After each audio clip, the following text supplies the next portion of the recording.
Is it your last lifetime here on Earth? Probably not.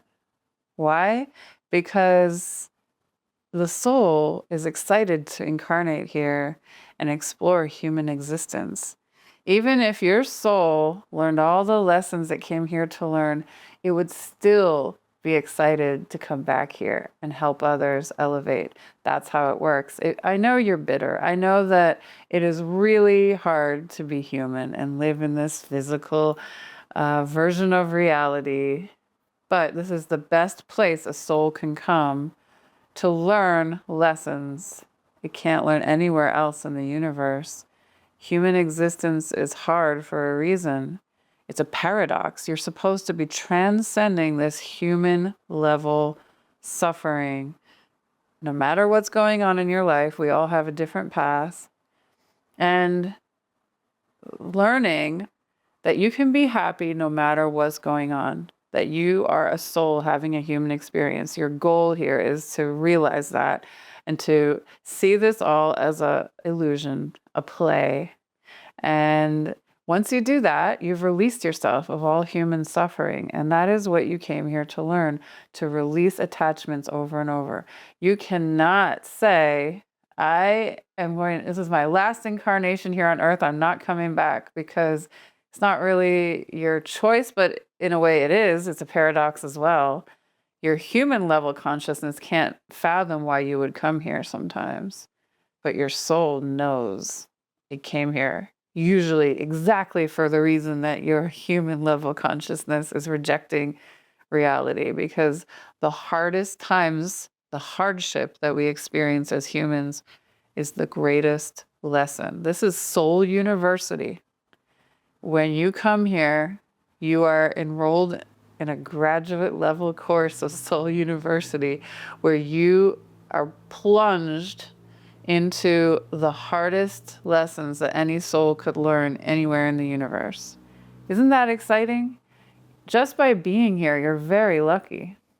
I know sometimes it doesn't seem that way, but again, the hardships are what force you to transcend and see it all from a soul level perspective. You can't escape the cycle of necessity, reincarnation. For you to say that you're just going to exit and leave is saying that you're going to suddenly break the cycle and do something that's against the universe. But you're here to evolve and grow over many lifetimes. You come back here willingly every time because you want to get to that higher level consciousness. And it's exciting for the soul to go on this adventure. This is like an amusement park in some ways for the soul, because all kinds of weird stuff is possible here in human incarnation that couldn't happen in any other way. The lessons must be learned, and you graduate to the next tier and the next tier. And when you finally reach a time when you can exit the cycle of necessity because you have reached enlightenment, you probably will want to come back here, because in that place, you know you're one with all things, and you are conscious of the fact that we're all on a soul journey here together. You know that we're a collective, so why wouldn't you come back here and help others elevate themselves to that next level as well? None of us are winning unless we're all winning, right? They sometimes incarnate as physical beings because they want us to learn things and they want to help humanity be on its most aligned path. What does that mean? Reaching utopia here in physical form, reaching the most blissful, harmonious type of society and existence that humanity can possibly achieve through democracy and the pursuit of wisdom and truth and kindness and compassion to others. So when you actually do exit the cycle of reincarnation, you probably will want to come back or somehow help, even in non-physical form, for humanity to be able to evolve. So anyone who says, this is my last lifetime on earth, I'm not coming back here, they are completely missing the point. They're in pain. That's what you say when you're suffering. And who doesn't relate to that?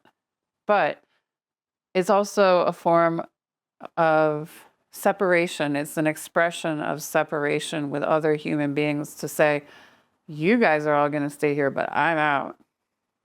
That's not how it works.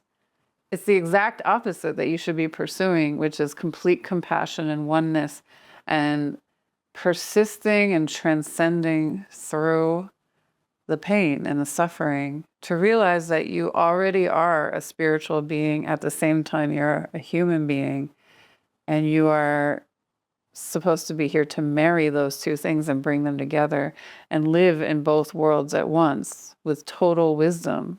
That's the goal, is to be incarnated here while you're also experiencing a spiritual awakening. So don't be bitter. Don't think you're above others. Don't think you're above the cycle of cause and effect and karma and reincarnation. None of us is exempt. Try your best to integrate what is going on here, transcend the pain and suffering, and realize you can find bliss and happiness no matter what's going on around you in physical life.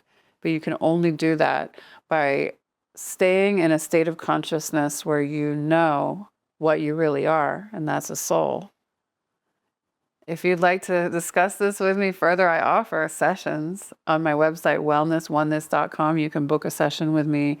I do talk sessions and readings, and I also teach meditation, which helps you connect with your soul and understand that all of this is a play. So I look forward to working with you. Thanks for watching, and please subscribe to my channel.